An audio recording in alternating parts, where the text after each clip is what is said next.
Good evening, everyone. Got a really quick video I'm going to do right now because I got this in with an order of some other stuff that I bought, and this thing looks like hot garbage, which I am okay with because I bought it specifically to take it apart, knowing it was going to be hot garbage. But let's crack it open real quick, and you'll be able to see kind of what it is. Some little USB inputs, aux out. Is that power? Maybe? That looks like power. Speaker on top, micro SD on the side, and some buttons. This is a tiny MP3 player. Let me turn this off. I have a micro SD off on the side. Hopefully this works. I have not tested it. I literally just took it out of the packaging right there. So, I've turned it on. There it goes. You hear it? It sounds terrible.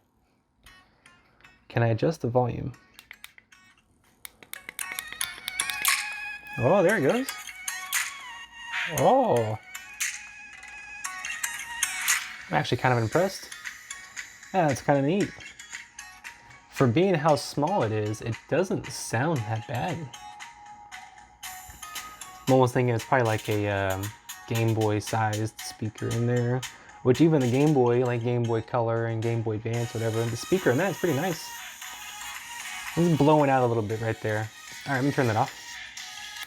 It's copyright free music, so it's okay. But let's just crack this open. Like I said, I literally just bought it just so I could take it apart and see what's on the inside. And I'm really thinking that it's probably like a glop top. That's my suspicion. I suspect it might be a glop top in there. No dedicated actual like microcontroller, even though, whoops, there are plenty of dedicated Bluetooth MP3 microcontrollers on the market. This is a little bit unscripted. I'm kind of just rummaging around my drawer here. I've been playing Diablo 2 Resurrected all evening, and I figured I would just do a quick video because I had this on my desk from the other day, and I don't want to make a cut to try and find the spudger. Oh, there's a cap for the spudger, but that's not the actual spudger. I almost want to try and make sure that I can leave it mostly intact and not damage it, because it does look kind of cool. And that was a lot more impressive than I had originally suspected. This might work, I don't know, sure. Let's just get in there. Oh, that was a lot easier than I thought. What about that? What about this? Does this come out too? Probably yes. No screws. It's just little plastic, I don't know what it's called. I don't remember what those things are called, but they just go in a little hole, hold in with friction. Oh, that pushes right out.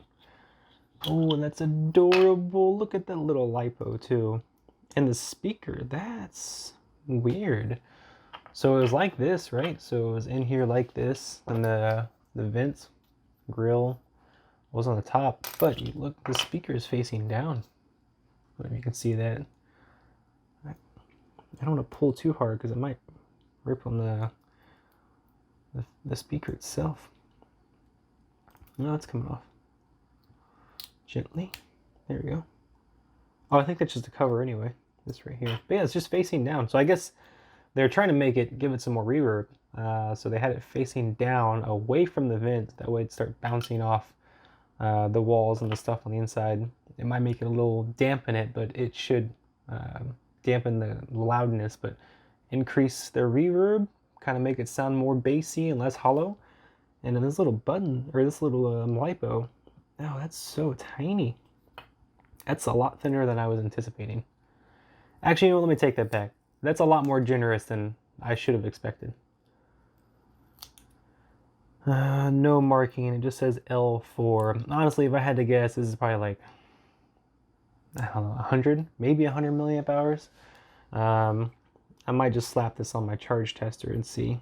But we got the board here, and I'm gonna just zoom in.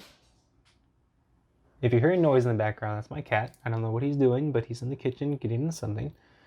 And I got 2 chips here. I'm gonna guess this is probably some flash storage, maybe working RAM, and then this is the actual microcontroller here. Can't really see it on the camera too well. I'm gonna try and just look at it with my eye.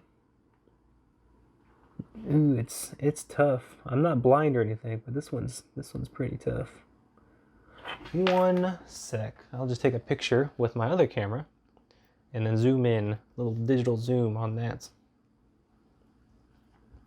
I'm not cutting anything out. This is kind of a low budget, not even low budget. This is a low production value video just because I wanted to do something with this. All right, so I got it zoomed in. Ooh, looks like some of the markings are ripped off, but it says AB19CK for the, what was it, 16-pin microcontroller there. And then the other one is 8002A. Not sure. And the other thing that's on here, of course, the micro USB, or I'm sorry, the micro SD slots, some passives, resistors, capacitors. There's a 3-pin package. It looks like a transistor, maybe a MOSFET. It says 2A to alpha, and it's connected to that 8002A chip. Oh wait, you know what? I'm looking at the wires, and you can see it there. Those black and white goes to the speaker, but also goes to that 8-pin chip. And it looks like it's connected to the 8002A, so that's probably an op amp. So that's your audio amplifier right there for the music. The 16-pin microcontroller, that's obviously just for actually playing the music. Supports USB, so mini USB on the back with the headphone outs right there, and all the buttons and everything. I don't see a dedicated charge controller either, so I'm gonna guess the microcontroller is handle control charging. Oh wait, you know what? This might not even be USB input. This might just be for USB for charging. Let me just look at the data pins on there. No, they do look like they go to it. So it looks like it's USB in and for charging. Ah, so very neat. Okay, let's head on over to the computer and see if we can find data sheets on these two chips. Microcontroller that was on the board, it's like 16-pin, like AB19CK. I couldn't find anything that matched that exact code that went with it. I found some other 16-pin microcontrollers that looked like they were related to MP3 use, but none of them that were that labeling. Because it looked like on the board, they're also using that microcontroller for charging the LiPo cell too. And I couldn't find a 16-pin microcontroller that also did power management for the LiPo. But I did find the 8002A, which is an audio amplifier. Look up here, here's the data sheets in Chinese. I can't read this, so we're gonna switch over to another tab, but it says it's 2 watts. So it's a 2-watt audio amplifier. I'll switch back to this one, and you can see the pin inputs for it, as well as the 2 outputs. Pin 1's the shutdown pin, bypass capacitor on pin 2. 3 and 4 are the positive negative inputs for it. 5 and, where was it? 5 and 8 are the outputs, so that's what's going to go to the speakers. Power in on pin 6, and the 7 was ground. So this one on this page says it's a 3-watt one. So maybe it's 3 watt if you add some kind of heatsink, but 2 watt for continuous non-heatsink. I'm not really sure because I can't read the Chinese text here, and I could try and do some Google Translate, but it's probably going to look pretty bad. It's really nothing much to say about this. It's just a standard like 8-pin micro op amp. So quick diagram that goes with it, more specs and layout for it.